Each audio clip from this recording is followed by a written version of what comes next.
شاهراه سالنگ‌ها یکی از شاهراه‌های مهم و ترانزیتی کشور به شمار می‌رود که بر علاوه وصل ولایت شمال کشور با پایتخت افغانستان را از طریق بندر حیرتان، شیرخان و آقینه با کشورهای آسیای میانه، تاجیکستان، ازبکستان و ترکمنستان وصل می‌نماید.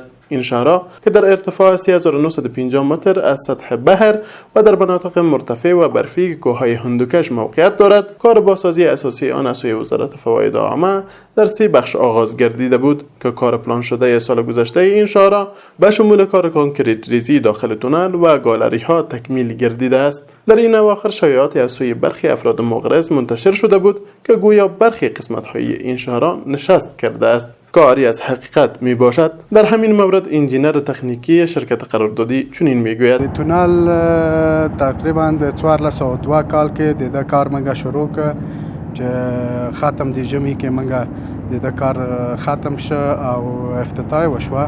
دیده جوړښت ډیزاین 3 اساسی طبقه په دکې کار شوی دی چې یوه طبقه په نوم د درینج لیر یا فلټر لیر په نامه ده چې د کومې زیرزمیني اوبه دي په هغه په واسطه انتقالیږي. په دویمه طبقه سی ټي بي ده، تقریبا 15 سانتي هغه لایه ده. پس له هغه 42 سانتي سی آر سی پی په نامه سیخداره کانکریټ ده چې 15 سمپې مقاومت لري او ګریډ 80 ګریډ سیخ پکې استعمال شوی ده.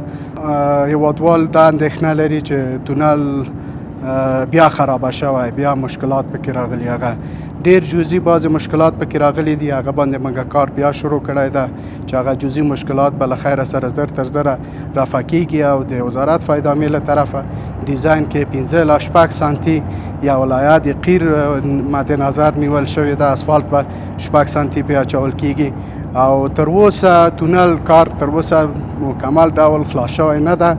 اوس هم فعلا هم کار روان ده.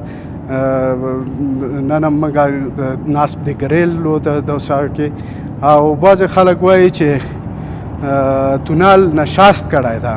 تونل اعلان د مکمل راک ده، تیږه ده، صخره ده، صخره تیږه راک دا هیڅ وخت نشست نه لري او د هغه په سر مکمل 3 اساسي طبقې چې دي هغه مکمل خاوره ماوره پکې نشته، مکمل اساسي طبقات دي چې کانکریټ ده او درینج لیر ده. تونل کې تر اوسه هیڅ نوع شکست راغلی نه ده په ده کې، چې کله شکست کړی وای بیا به موږ ویلي وای چې دا تونل رښتیا هم دا ناست ده، خو تونل تر ناست نه ده. بعضې جزئی مشکلات چې پکې راغلي هغه موږ زر تر زره رفع کوو او مخکې د 1402 کال کې چې دا تونل کار خلاص شه ژمی وه. په ژمي کې د ده افتتاح وشوه چې څنګه افتتاح وشوه ژمی وه، واوره ورېدلې وه. هغه څه چې بارداره بلندتناج موټر وه له چاینو سره په تازه کانکریټ باندې تیر شوه، نو زیات مشکلات موږ ته چې د تونل ته چې جوړم شوه د بلندتناج موټرو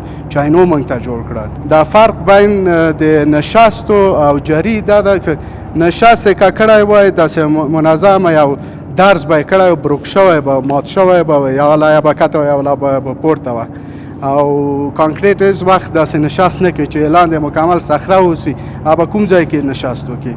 نو هیڅ نشست نشته، فقط دا خوردگی د چاینو ده او دا به هم زر تر زره له خیره سره مشکلات رفع شي. جریان د 2 ورځو کې موږ تقریبا یوه هفته کېږي، څلورم د اختر موږ د تونل پاککاري شروع کړې وه او بعضې خاوره او خټه هر څه چې له بیالو نه موږ ویستلی وه هغه څنګو د سړک سره پراته او خلکو ته عکسونه او بعضې ویډیوګانې هر څه کړي وې چې داسې چې تونل خرابه شوی یا دا بیرته دوباره مواد هر څه باسي او دا کوي هغه کوي.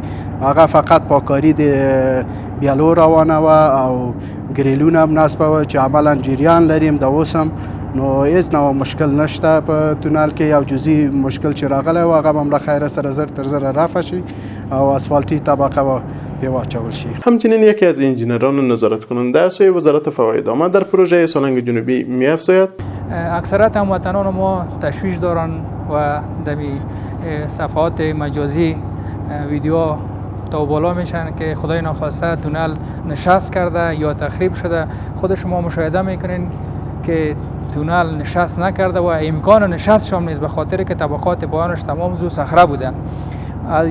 چیزها را که میبینین از اثر چین تخریب شده، به خاطر که موترهای بلندتوناژ از چین یخشکن استفاده میکنن، چون داخل خود تونل یخبندان نمی باشه. این چین که است مستقیم همراه کانکریت تماس داره.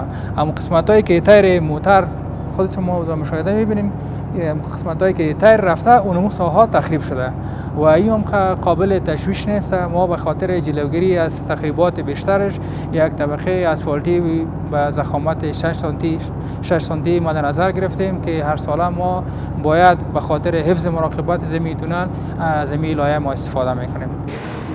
کار کانکریزی داخل تونل و ساحه باز از یک نوع مواد، از یک نوع سمنت، از یک نوع سیخ، از یک نوع مواد کیمیکال استفاده شده، چون در جریان زمستان ساحه‌ای که اوپن است یا باز است کلشان یخبندان می باشه.